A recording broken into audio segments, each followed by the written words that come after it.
Hello everyone. Good Hello. morning. Good morning. So today we will start our journey, but I don't know where we will go. Lulu, please tell me. Because I kept it as a secret, today I will take you to time travel.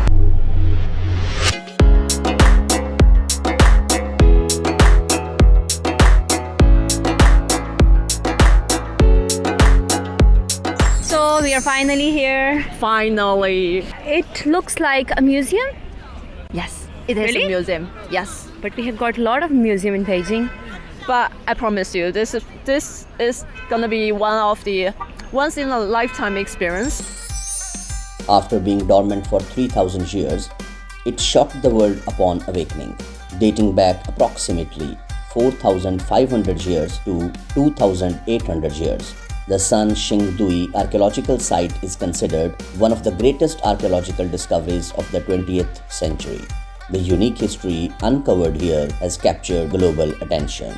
The cultural relics from the Sanshengdui Museum have made their way into many countries in Europe, America, Asia, as well as the regions of Hong Kong, Macau, and Taiwan, receiving widespread acclaim. The Sanshengdui Museum is not only a golden business card for cultural exchange from Sichuan, China, but also a testimony to the cultural exchanges and trade between ancient China and Pakistan, India, and Bangladesh. Some scientists believe that back in ancient times, China and the Indus River valleys has trade activities going on. So Shu is also the starting point of Southern Silk Road. In recent years, a growing viewpoint suggests the existence of an ancient trade route in pre-Qin China known as the Southern Silk Road, which predates the well-known Silk Road in the northern regions during the Han Dynasty. This trade route, with Chengdu as its starting point, traversed the Chinese hinterland of Yunnan and extended southward towards India. Eventually, it reaches Southeast Asia, Central Asia, and the Near East region. Back in 1200 BCE, China and the Indus River has trade. We conducted trade. So that's why. That's why it represents so many Indus River Valley characteristics. I think our countries knows each other in the ancient times. Yeah. In the sacrificial pits of Sanshengdui, the archaeology community discovered a large number of dental shells from the warm waters of Myanmar and the Indian Ocean, which pushed the formation of the Southern Silk Road back to the Western Shu period over 3,000 years ago. The ancient Shu kingdom has reappeared in the public eye as a result of the discoveries of Sanxingdui and Jinsha sites. It must be stated that the ancient Shu kingdom's geographical location was unique and advantageous. It has towering mountains and rugged hills that served as a strong protective barrier. The ancient Shu kingdom became a secluded paradise in this situation. However, this left us with many unanswered questions. What was the origin of the ancient Shu kingdom? What happened to the ancient Shu kingdom? How did a civilization survive in the absence of a written language? With these questions in mind, let us begin by investigating the kingdom's origins. What is this? This is the genealogy of the Shu kings. How to read that word? That character. Chong? Cancong. Chen Song. Cancong. The first king's name is Cancong, the founding father of Shu dynasty. Shu kings, right? Yes, Shu, Guo, Shu Okay. kingdoms. Yes.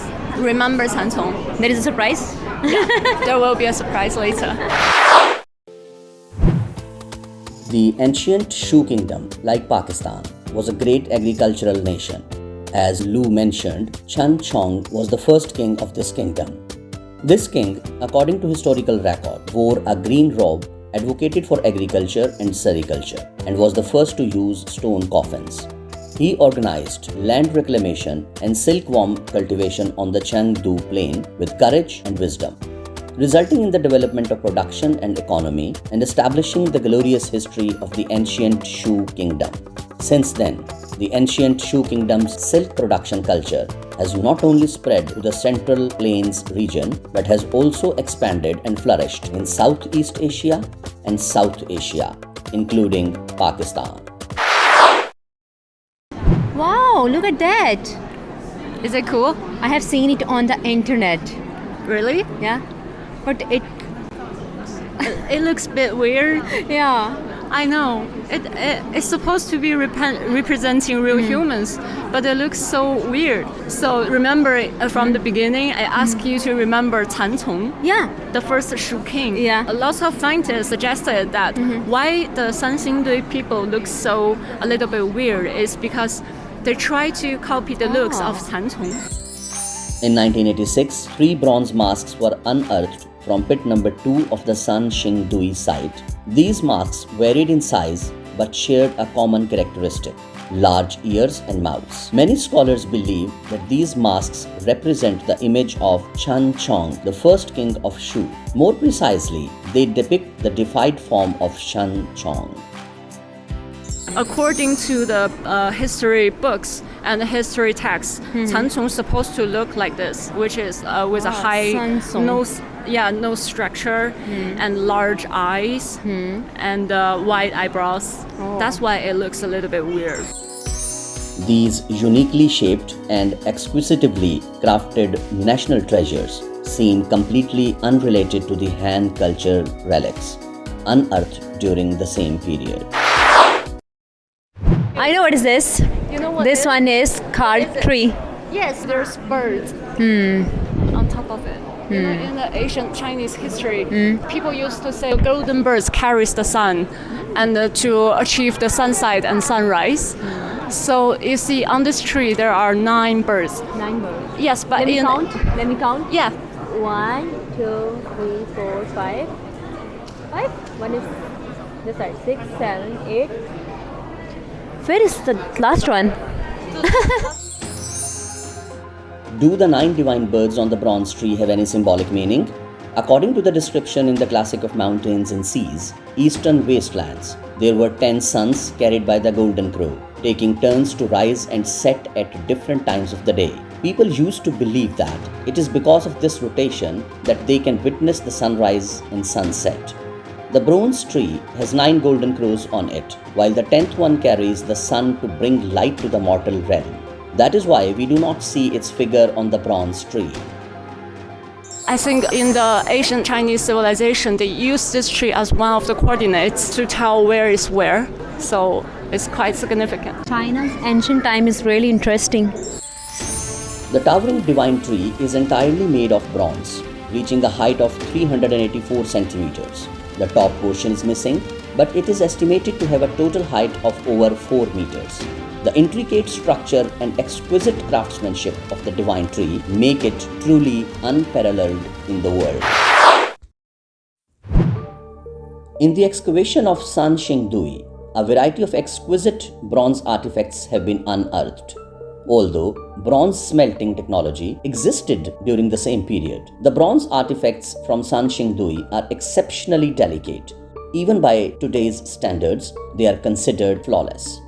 What puzzles experts is that when high temperature copper comes into contact with a low temperature mold, the flow rate slows down due to temperature drop, making it difficult to pour into intricate details. However, the precision of the bronze artifacts from Sanshengdui has been perfectly preserved. Through scientific research, it has been discovered that these bronze artifacts contain phosphorus. It is noteworthy that phosphorus, an element not discovered by the world until the 17th century, was already known to the ancient Shu people nearly 3,000 years earlier, who taught them these advanced techniques. Like the Maya civilization, the ancient Babylonian civilization, and the ancient Egyptian civilization, the enigmatic ancient Shu kingdom was located along the mysterious latitude of 30° north. The unearthed peculiar and mysteriously eerie artifacts at Sanshengdui, could they possibly be constructed by extraterrestrial beings? It looked a bit weird. Yeah, I know. Why? Many mysteries have been left to us by the ancient people of the Shu Kingdom.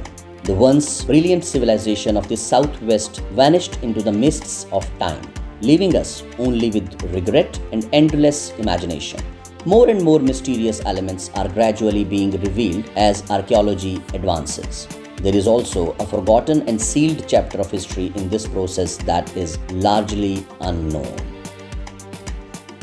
So there's one really interesting story back in times when the archaeologists discovered Sanxingdui, and they were so excited, but they're scared that locals might damage the relics. So they put on their best poker face and pretend that's just useless parts. And they told everybody it's useless. Useless? Yeah. But you know, in fact, it's a treasure for the entire humanity. So they paddle their bicycles in the pitch of the night, and they hurried to spread the news. And one of the archaeologists broke not one but two of his front tooth. Oh. Initially, the archaeological efforts yielded little results, leading people to believe that Sanshengdui was merely a primitive community with a low level of civilization. Until 1986, when the archaeological team excavated two sacrificial pits that the dormant treasure of Sanshengdui, which had been asleep for thousands of years, was slowly awakened. So I just want to say it's well preserved. Yeah. Like the history is in front of my eyes. Yes, Yeah. exactly. Because in China here we pay a lot of attention preserving the old relics. Yeah. And maintaining the old culture and also develop in the more modernized era. A lot of archaeologists put so much efforts and energy into relics preservation and historic studies so that today we can see it. The sacrificial pits at Sanshengdui have yielded a large number of important cultural relics, although the excavation area represents only about 2% of the total site. Archaeology is like opening a blind box.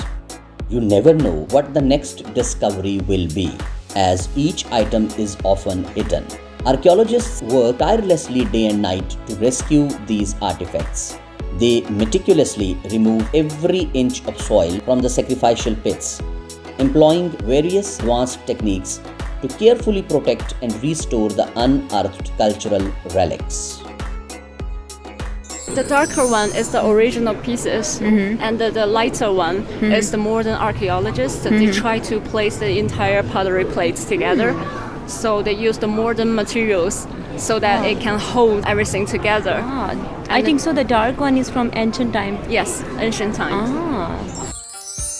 In the artifact restoration exhibition area of the Sanshengdui Museum, various specialized archaeological instruments and equipments are provided. Two digital microscopes and ceramic shard specimens are available for visitors to learn and observe the texture and patterns of the artifacts. How do you think of this museum? I think so. This museum is so big and really interesting. Really You know, I interesting? think so. Chinese people preserve their culture so well, and I love this museum. Okay. And what about you? Like it? Yeah, of course. I love it a lot. I think it's really informative. And, Yeah, informative. Yeah. Yeah, we learned a lot today. And it's great to look at the old Chinese civilization. Yeah. And also it's cool to see the combination of Chinese civilization as well as the Hindus Ocean Valley. Ocean Valley. Yeah. Indus River Valley. Yeah. Yeah, it is cool. Yeah, it is cool. So, what do you think about this? Let us know in comment section. See you. Okay, see you. Bye bye.